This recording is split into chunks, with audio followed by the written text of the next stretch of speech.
Hello, everyone. Damari Dickinson here with Let's Talk Education. That's my timer to remind me that I have to go live at 8 o'clock. So I'm doing it. With Let's Talk Education, for those of you guys who don't know me, I am an educational strategist, which basically means that I work with school districts, principals, teachers, and parents to help give them the knowledge, the tools, and support they need to make sure that their children are getting the best educational opportunities possible. So in doing that, I love being able to jump on here and bring you guys some tips, some tools, some strategies. And for the last 2 weeks, we've been able to have some amazing special guests. So I'm excited to bring you another special guest. We have the pleasure of being joined by Miss Darla Anderson. Say hi, Darla. Hello. So Darla is an amazing pre-K educator out in the state of California, so it's a little early for her. And I wanted to say thank you for agreeing to jump in with us right after school. I know you haven't even been home yet, so we promise not to keep you longer than 30 minutes. But Darla is a pre-K teacher, and she's been teaching pre-K for how many years? 8 years? It's been 8 years.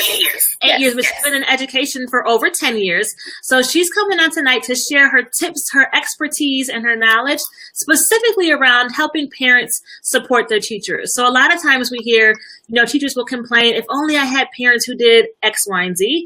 But a lot of times they aren't communicating that to the parents. So we are giving you that behind the scenes look to say, look, if you have a child, whether they're in pre-K to 12th grade, there are certain ways that you can help their teacher and really partner with them. So Dalla's going to give you that inside information tonight, and stick around to the end because she's got some bonus information about that summer learning loss. So how to really prevent that from happening. And she's going to drop those nuggets at the end. Before we start, if you don't have pen, if you don't have your paper, grab it now because she's dropping nuggets. I'm telling you, you don't want to miss this. So I'm going to give her a chance to introduce herself, and then we're going to jump right in with the goodies. So Darla, tell us, I know I kind of shared all the goods about how long you've been teaching, but give us a little bit more background. What got you into education? What made you get started in teaching? Okay, so my name is Darla Anderson, and I got into education because I come from a family of educators. So there are special education teachers in my family. There are principals, superintendents, speech therapists, and I've always wanted to work with kids, and I had a high passion for kids. And so even though I'm in California now, I got my degree, and my first 4 years of teaching was in Baltimore, Maryland. So that is my second home. So I taught there for 4 years, and then I moved back home. I did something else for a year, and then I started teaching preschool, and I've been doing it for 8 years. I've always wanted to do early childhood because that's the stage where you set the foundation. Absolutely. And if they have a solid foundation, then that can eliminate the learning gaps that you hear about later on in the upper grades. So it took so long to realize that. Like, I started teaching in high school, and I was like, man, these high school kids are missing a lot. Let me go down to middle school. And I went to middle school, and I was like, these middle school kids are missing a lot. Let me help the elementary teachers. And I was like, by the time they get to third grade, man, like you said, if there's that gap, it's really, really hard. So thank you for all the work that you're doing and to set that foundation and really make sure that they are prepared to start school when they get to kindergarten, first grade, and they're more than prepared. So thank you, because that's hard work, but it really helps those students later on in life. You're welcome. You're welcome. So what's your favorite part about being a teacher? So now that I've been teaching for, let me do the math, 8, 9, 10, 11, 12 years, maybe more. The one thing that I like the most is when I see my former students, and they remember who I am, and 2, they're able to share something with me that they gained from me. And the last thing is knowing that I am having an impact on the future. So that's what I really like about us working with the kids. There's never a dull moment, ever. And especially with pre-K. No. Awesome. So let's jump right in. So what are some ways that parents, again, whether their children are in pre-K, kindergarten, 12th grade, what are some ways that parents can really partner with teachers to help support all the work that you guys are doing in the classroom to really help their kids get an amazing education? So I'll start with preschool since that's the area that I have the most experience with, but it'll still apply from pre-K all the way up to high school. Is the very first thing is to volunteer at the school, in the classroom, because what I've noticed in pre-K, kindergarten, the early childhood years, the parents are there and they're available. And then as they get older, they're like, you got the hang of it. I'm out. And I'm like, no, the best thing that you can do is volunteer, talk to the teacher, get to know the teacher. One of the things for me is I give homework to the kids, and it's simply practice writing your name or practice writing circles and lines. And one of the biggest things that I've noticed, a lot of times the parents do it for them. Why is that such a problem, Darla? Can you it's a big problem because the purpose of them doing it at home is to reinforce the skills. So there's a partnership. The parents are the first teachers. So if the child is getting it at home and they're getting it at school, then it'll help them advance a little more quickly because it's being reinforced at home. And then it also shows the child that as a parent, you value what I'm learning. Education is important to you. Yeah. So you can't do it for me. You have to do it yourself. Yeah. So that's one of the things, the biggest thing you can do to partner with the teacher. Now with the upper grades, I'm noticing now with the Common Core that they are changing the way that the children are learning math. Yeah. And so one of the things, I actually had someone call me and was like, I need help. I said, listen, I don't know how to do box multiplication or division, but what I do know is that there's a YouTube video. Yes. And so I went on YouTube and I found a video to show me how to do it. But if I was a parent of an older child, I would talk with the teacher and say, this is not familiar for me. And is there a way that you can send home a how-to or reteach sheet so that I can help my child? So when that happens, so a lot of parents have that anxiety, especially when we're talking about math, because they feel like I wasn't good at math, so I don't want to tell anybody that I can't help my kindergartner or my second grader with their math homework. But just from your perspective, when parents come back and say, "Hey, I had some trouble, or we couldn't figure this one out," what does that mean? Like, are you judging them, saying, "Oh my gosh, you're just so dumb. I can't believe you didn't know how to do this"? Or no, not at all. So for me here in California, I teach predominantly English learners. Mm-hmm. And one of the things that the parents have told me is, well, I only have a second grade education. Mm-hmm. And I said, well, thank you for sharing. But because that's all that you have doesn't mean you can't advocate for your child. It doesn't mean that there's not a resource available for you. Because they do feel a little bit of embarrassment, but my response is, I thank you for sharing. And the fact that you have your child in preschool, because it's not mandatory. Right. Says a lot about what you feel and how you value education. Yeah. And also encourage them, it's not too late to go back to school if you need to go back to school. But if you have a question in regards to whether it's the letter sounds, then, I can send home a recording with the letter sounds on it because there is a language barrier that's there. But no, I'm not going to judge a parent. I actually appreciate when they're that open, because that shows that some partnering is taking place and they feel comfortable and they trust me. Yeah, absolutely. So guys, don't be afraid to ask, especially around the Common Core math. It's different, it's new, and if there's things that you don't understand, don't say to your child, we don't have to do it that way. That was stupid. Let me just show you the real way to do it. Let me show you the easy way to do it. Like, there's a reason for everything. You might not understand the progression. So, what they're doing in second grade, and they're teaching them specific skills that are going to help them in third grade and fifth grade and eighth grade. So it is important. And if you don't understand, just reach out to the teacher and ask them, like, hey, can you send home the notes that go along with this? Because I'm not quite sure how to support my child in this. Right? That shows, like Darla said, that you're willing to help their child and that you want to understand it too. So that's another way to partner. Just ask for materials. Ask, do you have any additional resources? Are there some YouTube videos that you guys are using, or books, or, whatever you need to be able to understand it and help your child? Nobody's going to. Yeah, the other thing I would add too is let the teacher know if the work is going home if you don't understand it. Because as a teacher, we don't know if we're not told. Right. So we're going to keep on going and keep on going. The homework's not being done, and we can ask the child, why aren't you doing your homework? I don't know. But if it is, I asked someone to help me. There's no one to help me. Because when I taught fourth grade, I had parents, they did tell me, well, I don't remember how to do it. So then I went and I sent home homework with the reteach. So then therefore, I'm helping all of the parents, not just the ones who voiced their concern. So now I'm like, well, I'm going to send a reteach. So it shows you the steps of how to do it, because I want parents to be able to work with their children to get their homework done as well. Absolutely. That's because you're an amazing teacher. Thank you. All right. So volunteering in the classroom. Yes. Supporting with homework, but not doing it for them, right? Because your teacher needs to know what your kids are able to do and what they still need additional support with. So what's another tip to help parents partner with their child's teacher? I'm trying to step outside of preschool and go so we can go over the wide spectrum. One of the things that I experienced in the past is that a lot of the parents didn't see the importance of taking time out of their day to meet the teacher. So meet us.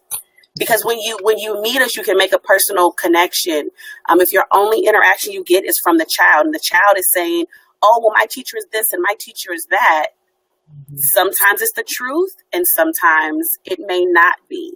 You know, but when you know the teacher, then you kind of balance out. You can kind of know, okay, well, I know, Miss Anderson, and I know that these are the things that, she tolerates. So these are her core values. So I don't think that sounds about right. So let me send a note or let me reach out. Because I used to give out my phone number when I taught fourth grade. I sent out my cell phone number so the parents could contact me.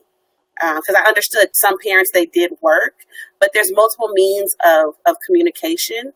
I know some parents may feel like some of the teachers are like against them and their child. No. That's why it's important of having that partnership. So send a note, get to know your teacher, take some time out and schedule a conference, not just talk about the child, but these are people too. Right. And a lot of times all you're getting back from them is a grade, on a paper or on a report card. If you fail to make that personal connection and really see like, oh, okay, I know that, she's really doing a good job, and I'm not going to believe that, when your child comes home like, my teacher's not teaching me anything. So she won't tell me nothing. We don't do anything all day. Like, okay, well, let me call her and figure out what that really looks like, right? Or let me go up to the school and sit in your class to see what doing nothing looks like, with Miss Anderson. So I had that situation when I was teaching. And it took one of the grandmothers to come in and observe for 5 minutes.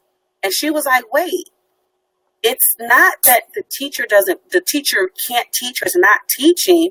It was like the children are doing this and that. So what she did for a partner with me, she went and talked to the parents. So when she saw that little Johnny was twirling around in his chair doing the lesson, she would say, hey, I was in the class and I think you need to come to the classroom and see what's going on in the classroom, And then parents start coming in more, and I was able to have a meeting, and we had a discussion about what are the expectations they have of me as a teacher, what's the expectation I have of them as the parents, and what are things we can do to help each other out. And from that point on, the environment in the classroom did change a bit because now the parents were more aware of what was going on in the classroom, and they were able to talk to them at home and say, well, hey, this is okay at school. This is not okay at school, so talk to the teacher. So one of the things you just mentioned is that the parents are able to talk to their kids at home. Are there things that in this partnership and really being able to support their kids, are there things that the parents can be doing at home to support what they're learning in school outside of the homework? So I'll start with preschool. One of the things that I tell a lot of my parents is to read to their children. And a lot of them are like, oh, well, I can't speak English. That's okay. Your preschooler can't read either. So if you have illustrations that are in the book, those illustrations to tell people. The other thing is I tell them use things they have around the house to reinforce math skills. If you have beans, count some beans. If you're at the grocery store, tell them to bring you 3 or 4 red apples. If they bring you 2, okay, you brought me 2. I need 2. How many more do you need? So have them enrich their learning without them knowing what's happening or it's not planned. So if you're walking outside, there's letters everywhere. Let's play the I spy a letter. I see the letter S. The letter you see. So those are some of the things. Some of the other things, regardless of what the grade is, get the children outside, whether it's a park, and talk about the plants, the flowers, how the tree get there, how the flower get there. Take them to an amusement park. I know I took my little one to Six Flags Marine World, and we saw the lion, we saw the tiger, we talked about animal sounds. So yeah, there are a lot of different things just in the natural environment that can be used for teaching older kids. Same thing with the grocery store. Have them go grocery shopping with you. Give them a grocery list, and have them write down the price. Give them a budget. If this is how much it is, you have $20. How much change did you get back? Right, and go. Let's go. So, and a lot of times, parents, and that's one of the things, so we're doing our Parent Empowerment Academy right now, and we're really walking through things that you don't have to spend thousands of dollars to be able to supplement your child's education. It doesn't have to take, all of your time in the evening or all of your time. You can do these things, like you said, as you're cooking or as you're driving home. It can be a true supplement. And they're easy things, but if you don't know what your child is learning in school, it's hard to say like, oh, I know this week you're working on the letter S. So let's play I Spy with the letter S, right? Or I know this week you're working on, volume in your class. Let's look at this in the kitchen and see how this applies to when we're going to be cooking or, when we're serving our drinks. So just being able to understand, like, here's how I can reinforce these skills and really give my kids those real life applications, right? A lot of times teachers will bring those up and we'll find some word problems or some practical applications, but for them to actually see it outside of the classroom, that's when they start to own it. That's when they start to believe like, oh, this reading thing really is important. Like, I might want to be able to master this since I'm doing it. I see I'm reading here and here and here. Like, it happens all the time. So I'm going to listen to Ms. Anderson when I get back so that I can understand, to make sure this is a skill that I actually can learn and can own. And that's when we talked about the summer learning loss, right? So we're closing out the school year now. A lot of parents are thinking about, what their kids are going to be doing during the summer. And a lot of teachers are dreading that, right? Because we come back in the fall and we're like, you don't remember anything from last year? None of that. No, it's all gone. It's all gone. It's gone. Oh my gosh, and it's so real. And you feel like the first month of school, you're reteaching everything they forgot from the previous year, right? Or that they forgot from the previous year. But there are some strategies, right? If we're being purposeful about partnering with our teachers, a lot of that can say like, okay, I'm going to make sure that over the summertime, my kid's not going to lose as much, not 30%, right? Or they're not going to lose anything because I'm going to stay on it. So talk to us again. I know you mentioned some activities they can do, in the grocery store, things like that. That can definitely be applied to the summertime. Do you have any other tips that can help parents figure out what they can do to kind of help prevent that summer learning loss? Because parents might not see that, but it's real. And when they come back to school, that first month is like torture because you're like, dude, I know you know this. Right, I know Miss Anderson taught you this last year. Stop playing with me, right? So one of the things is to find out what your child likes. A lot of kids I hear they don't like reading, they don't like math. But if your child likes basketball, go find a book about their favorite basketball player and have them read that. I try to advise them to stick away from workbooks and worksheets because it becomes tedious and it becomes, I don't want to do this. So keep it with things that with their interests, especially during the summer, because in their mind, this is my break from school. Yeah. So just key into their interests, which means you have to know your child. I still want to stick to the things that's already in the house, things that you do every day. There's summer camps. You may be able to find some summer camps that are inexpensive or free, but there's definitely things that, you can do at home. It takes about 5 or 10 minutes to just, like I said, with the cooking, you can do the cooking. A lot of the kids like spending times on the computer. Yeah. So even if you're on the computer, find educational links for them. That they can work on. So, okay, you want to be on the computer, we have to take 10 minutes to, work on this problem-solving building activity over here. So they're not just on there watching videos or whatever their interests. Nothing. Watching nothing. Right. Watching nothing. Hey, Shiva. Shiva jumped in and she said, yes, I tell people all the time, invest in their interests. And Shiva is like the queen of keeping her kids involved, keeping her kids invested in their education and doing things that they enjoy. I watch her video. I'm like, man, I want to do that too. Like, can I come to your house and do that? So it really, if your kids, for example, if your kids want to have a business, they want to make money, help them start their own business like she's done with her daughters. They have a business baking delicious goodies, and it's there. So they have to cook it. They have to figure out the pricing. They have to figure out the packaging. And it doesn't seem like work, but they're doing math. They're doing reading. They're doing science. They're doing chemistry, right? But they don't realize it because I'm not giving it a name. So I'm not saying, oh, today we're going to do, like, no. Like, you want to cook? Let's cook. What do we need to do that? So, yeah. My son decided that God came to him in a dream. And said that he's going to flood the earth again. Okay? So my son said he needs to be prepared. So this summer, we're going to be building a boat. Now, it's not going to be like Noah's Ark big boat, but we're starting with small boats because that's what he wants to do, right? So there's math. He's going to write about it. He's going to do history because we have to learn about other things that have come before, right? But that's not me dictating what he wants to do. That's what he wants to do. So he's going to be invested. He's going to be involved. And halfway through, he might decide, like, you know what? I want to build a robot instead. And I'm like, all right, let's do a robot. Right? Let's figure out how to code. Let's do some code. Like, what do you want to do just to keep them interested?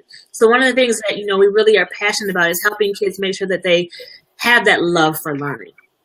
And if we're saying, from 9 to 12 during your whole summer, you're going to sit down and do these workbooks, that's not going to cultivate their love for learning.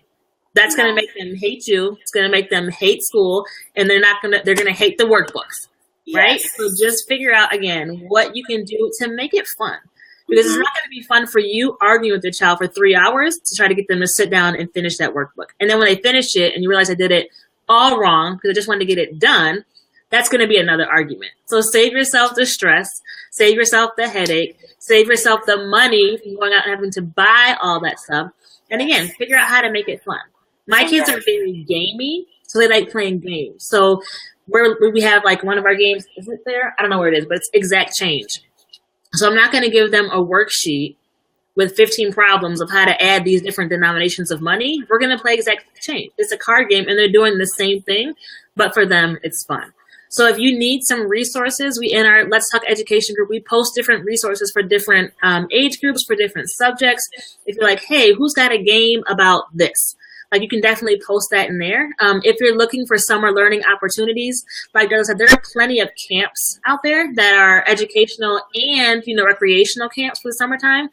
If your child is going to be a rising kindergarten, I'll be hosting a virtual summer camp, a kindergarten prep camp. So basically, it's 6 weeks of camp. We'll talk to your child. There'll be 2 sessions throughout the week, and we're going through the different domains of learning. So we'll hit language arts, we'll hit mathematics, we'll hit growth mindset, which is huge to help your child understand that they can learn and they can be good at whatever they choose to do.